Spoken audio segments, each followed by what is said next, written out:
Welcome to County Portal, your simple source for local government services and public records. Let's get started.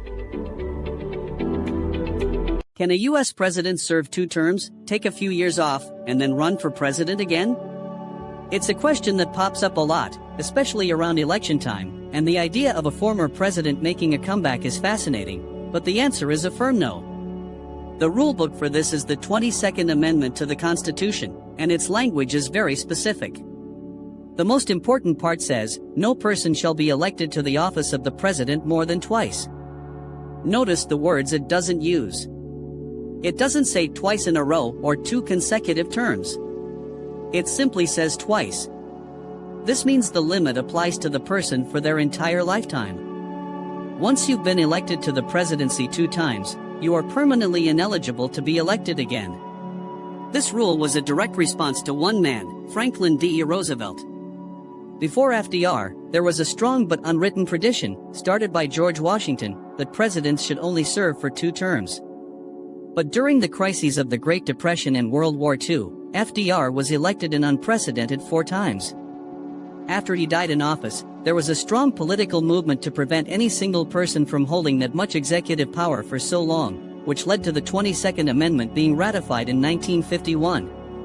Now, you might be thinking about Grover Cleveland, who famously served 2 non-consecutive terms as the 22nd and 24th president. He could do this because he was president in the late 1800s, long before the 22nd Amendment became law.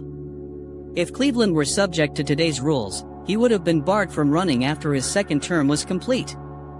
The amendment also has a clause for vice presidents who take over. If a VP serves more than 2 years of a president's term they didn't win, they can only be elected to the presidency 1 time on their own. This effectively caps a president's total time in office at a maximum of 10 years.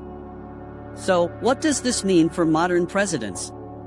It means that presidents who have already been elected twice, like George W. Bush and Barack Obama, can never run for the office again. However, a president who has only been elected once, like Jimmy Carter or Donald Trump, is constitutionally eligible to run for a 2nd term, whether it's immediately after their 1st or years later. The rule is simple: you get elected twice, and that's it.